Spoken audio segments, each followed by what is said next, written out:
আসসালামু আলাইকুম আরহামতুল্লাহি ওবরাকাতুহু।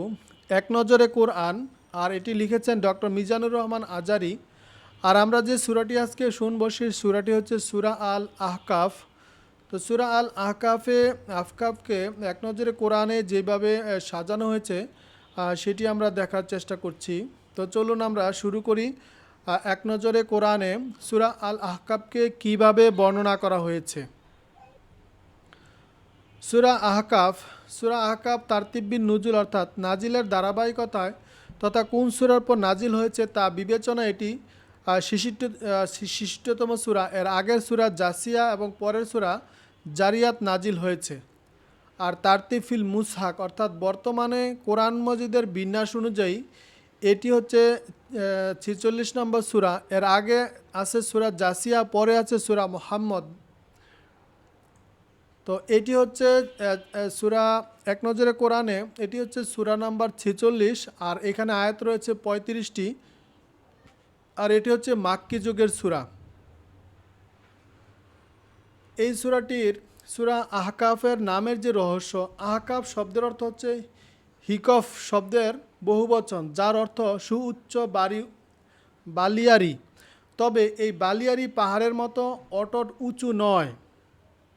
খুব সম্ভবত এই জায়গাটির অবস্থান ছিল ওমান, ইয়েমেন ও হাদ্রামাউতের মাঝামাঝি কোথাও। সেখানে বসতি ছিল এই জাতির। সূরার ২১ নম্বর আয়াতে আদ জাতির অবস্থান বোঝাতে এই শব্দটি ব্যবহার করা হয়েছে। সেখান থেকে এই সূরার নামকরণ করা হয়েছে আহকাফ। আর এই সূরাটির মেজর থিম হচ্ছে তিনটি। এক নম্বর হচ্ছে মূর্তির অসারতা, ২ নম্বর হচ্ছে মুমিনদের দোয়া, আর ৩ নম্বর হচ্ছে জিন জাতির ঈমান গ্রহণ।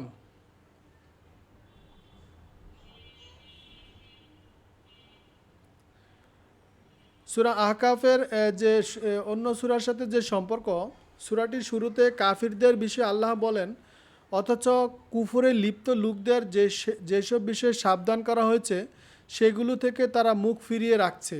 অন্যদিকে সূরার শেষ আয়াতে আল্লাহ তাদের পরিণতি নিয়ে হুঁশিয়ারি করে দিয়েছেন, তাদেরকে বাদ দিয়ে অন্যদেরকে ধ্বংস করা হবে। অর্থাৎ সূরার শুরু ও শেষ মিলিয়ে কাফিরদের কর্মকাণ্ড ও পরিণতির চিত্র তুলে ধরা হয়েছে। আর এই সূরাটির অন্য সূরার সাথে যে সম্পর্ক, সূরা আহকাফের এই সূরার আগের সূরা হলো সূরা জাসিয়া, আর পরের অংশে হচ্ছে মুশরিকদের তিরস্কার ও শাস্তির ভয় দেখানো হয়েছে। আবার সূরার আহকাফ শুরু হয়েছে ঠিক একই রকম আলোচনা দিয়ে।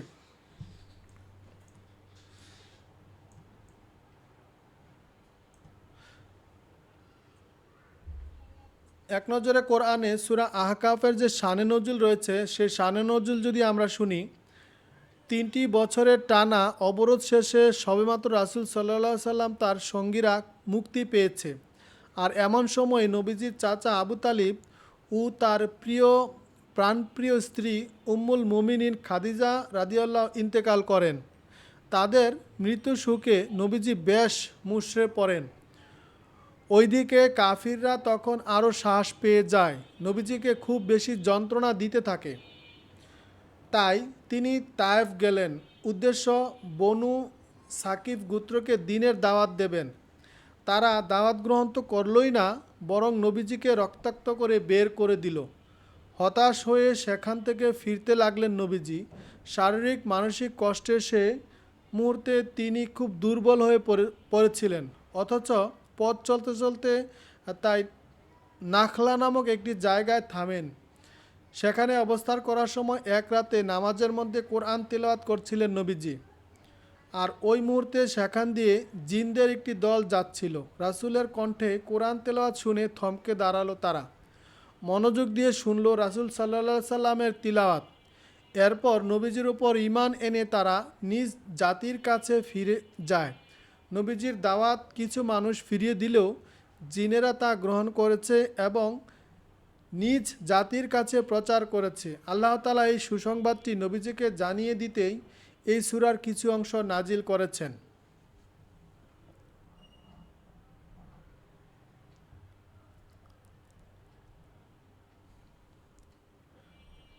এক নজরে কোরআনে এক নজরে কোরআনে সূরা আহকাফের যে সেগমেন্ট রয়েছে এখানে 3টি সেগমেন্টের কথা বর্ণনা করা হয়েছে। প্রথম 1 নম্বর সেগমেন্ট হচ্ছে মুশরিকদের কর্মকাণ্ড ও পর্যালোচনা, 2 নম্বর হচ্ছে হুদ ও তার জাতির, 3 নম্বর হচ্ছে জিন জাতির। তো 1 নম্বর হচ্ছে মুশরিকদের কর্মকাণ্ড পর্যালোচনা সম্পর্কে বলা হয়েছে, মুশরিকরা মূর্তির উপাসনা করে। আল্লাহ আল্লাহ আল্লাহ ও তার রাসূলের ব্যাপারে ওদের দৃষ্টিভঙ্গি জঘন্য।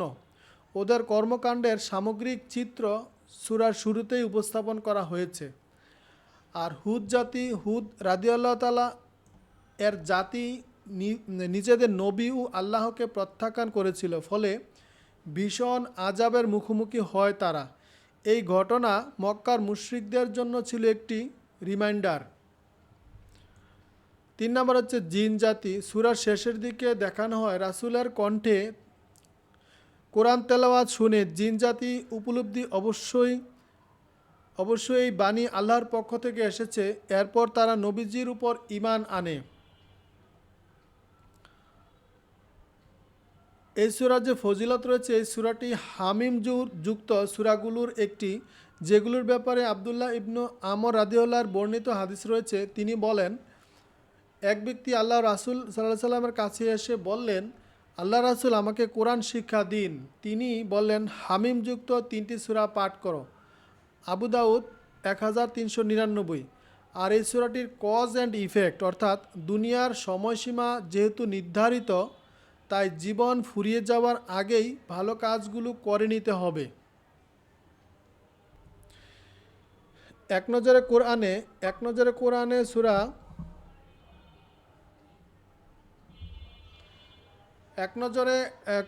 সূরা আহকাফের যে গতিপথ এবং সেন্ট্রাল থিম রয়েছে, তো সেন্ট্রাল থিম হচ্ছে মানুষের বড়াই, আল্লাহর পক্ষ থেকে সতর্কতা। আর এখানে চারটি গতিপথের কথা বলা হয়েছে। 1 নম্বর হচ্ছে মানুষের দাপট, অতীতকে ফিরে দেখা। মানুষ যদি অতীতের দিকে একটু চোখ ফেরায় তাহলে সে বুঝতে পারে দাপট কতটা ক্ষণস্থায়ী, অতীতের কত বীর পালোয়ান জাতি ইতিহাসের পাতা থেকে হারিয়ে গেছে। 2 নম্বর হচ্ছে মানুষের অকৃতজ্ঞতা ও সত্য বিমুখতা। মানুষ স্বভাবগতভাবে অকৃতজ্ঞ, তাই স্পষ্ট নিদর্শন দেখার পরও সে আল্লাহকে অস্বীকার করার মতো দুঃসাহস দেখায়। 3 নম্বর হচ্ছে অবাধ্যতার পরিণতি। অতীতে যে সকল জাতি জ্ঞানে বিজ্ঞানে প্রযুক্তিতে এগিয়ে গিয়েছে তারাই নিজেদেরকে স্বয়ংসম্পূর্ণ ভেবেছে আমাদের রবের কোনো প্রয়োজন নেই। তাদের এই চিন্তা চেতনা তাদেরকে ভীষণ বিপদের মধ্যেই ফেলে দেয়। 4 নম্বর হচ্ছে সত্য-মিথ্যার মনস্তাত্ত্বিক লড়াই। নবী রাসূলগণ মানুষকে ডাকেন চিরস্থায়ী সফলতার দিকে, আর পথভ্রষ্ট লোকেরা ডাকে ক্ষণস্থায়ী অর্জনের দিকে। এই দুই পক্ষের মধ্যে চলে বুদ্ধিবৃত্তিক ও আদর্শিক লড়াই।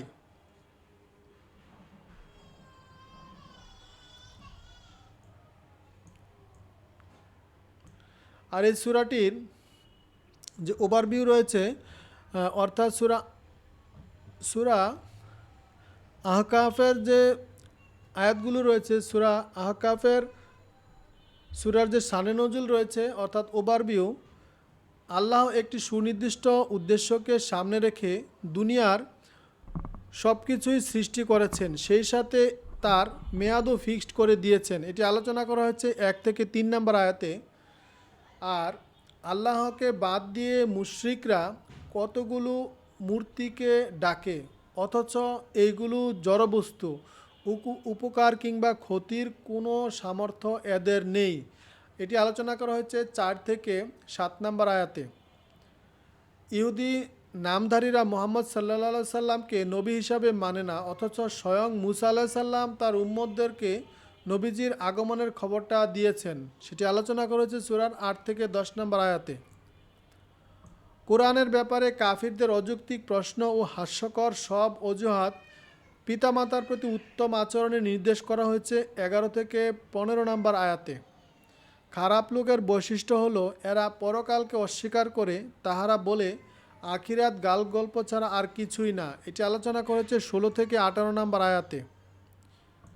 হাসরের মাঠে যার যা পাওনা আল্লাহ তাকে তাই বুঝিয়ে দেবেন, কারো উপর একটু জুলুম করা হবে না। এটি আলোচনা করা হয়েছে 19 থেকে 20 নম্বর আয়াতে। হুদ আলাইসাল্লাম এর আদ জাতির অবাধ্যতা ছিল সীমাহীন। এরপর এলো আল্লাহর শাস্তি, যা দেখে প্রথমে আনন্দে মেতে উঠেছিল তারা। এটি আলোচনা করেছে 21 থেকে 25 নম্বর আয়াতে। আদ জাতির প্রচণ্ড দৈহিক শক্তি, কিন্তু আল্লাহর আজাবের সামনে কোনো ক্ষমতাই কাজে আসে না। এটি আলোচনা করা হয়েছে সূরার 26 থেকে 28 নম্বর আয়াতে।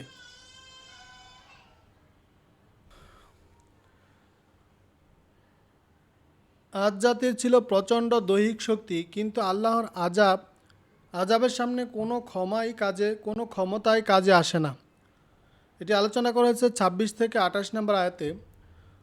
নবীজির কোরআন তেলাওয়াত শুনে একদল জিনের ইসলাম গ্রহণের ঘটনা এই আলোচনা করা হচ্ছে এই সূরার 29 থেকে 32 নম্বর আয়াতে।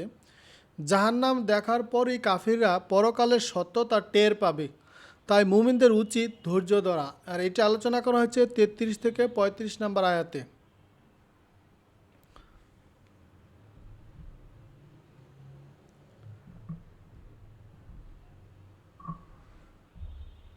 তো এক নজরে কোরআনে সূরা আহকাফের যে কেস স্টাডি রয়েছে, এই সূরার 4 নম্বর আয়াতে আল্লাহ বলেন, তুমি বলে দাও, তোমরা আল্লাহকে বাদ দিয়ে যেগুলোকে ডাকো সেগুলো সম্পর্কে কি ভেবে দেখেছ?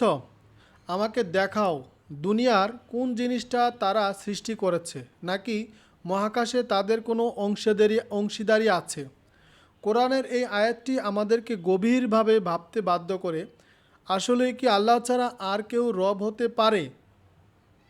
আচ্ছা, সামান্য একটা মাছি যদি মূর্তিগুলোর কাছে থেকে কিছু নিয়ে যায়, যেমন ওগুলোর সামনে যেসব খাবার দেওয়া হয়, মাছি সেখান থেকে কিছু নিয়ে উড়ে গেল, সেক্ষেত্রে এগুলোর কি কিছু করার ক্ষমতা রাখে কি?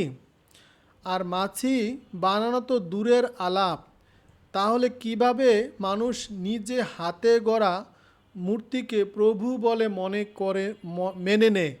এক আল্লাহ ছাড়া আর কারোর সামনে মাথা নত করা মানুষের আত্মসম্মানবোধকে গলা টিপে হত্যা করার শামিল।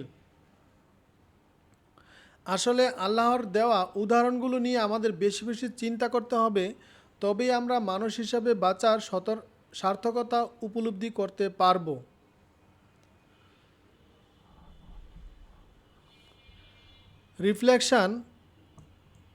রিফ্লেকশন বা তাদাব্বুর, আমরা যে সূরাটি পড়ছি সূরাটির নাম হচ্ছে সূরা আহকাফ।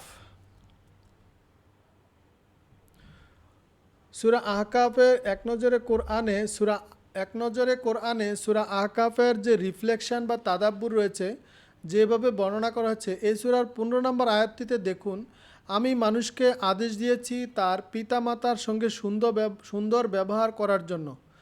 তার মা কষ্ট করে তাকে গর্ভে ধারণ করেছে, তাকে জন্ম দেওয়ার সময় কষ্টও করেছে, আর তাকে গর্ভে ধারণ ও জন্মের পর বুকের দুধ ছাড়িয়ে অন্য খাবারের অভ্যস্ত করতে ব্যয় করেছে 30 মাস। এখানে আল্লাহ তাআলা আমাদেরকে আদেশ দিলেন মা বাবা উভয়ের সাথে সুন্দর আচার ব্যবহার করার জন্য। কিন্তু মায়ের আলাদা কিছু কষ্টকর বৈশিষ্ট্যের কথাও আয়াতটিতে উঠে এসেছে। সন্তানকে দীর্ঘ সময় ধরে গর্ভে ধারণ করা, তারপর প্রসব করার সময় অবর্ণনীয় যন্ত্রণা সহ্য করা এবং জন্মের পর সুদীর্ঘ সময় দুধ পান করানো, এগুলোর একটাতেও পিতার কোনো অংশগ্রহণ নেই। এই থেকে বোঝা যায় আল্লাহ তাআলা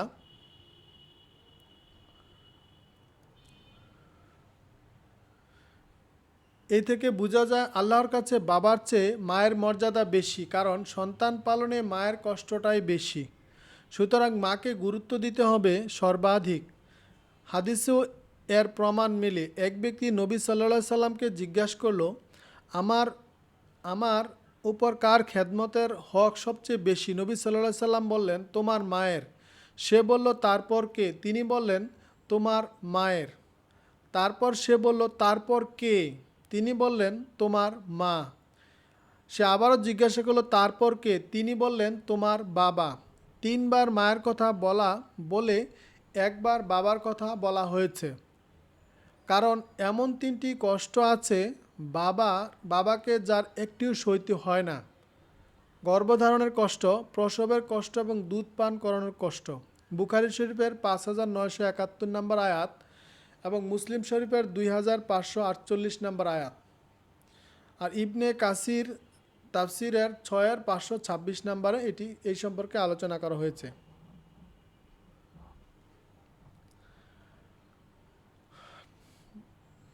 তো আমরা যে সূরাটি পড়লাম সেই সূরাটি ছিল সূরা আল আহকাফ।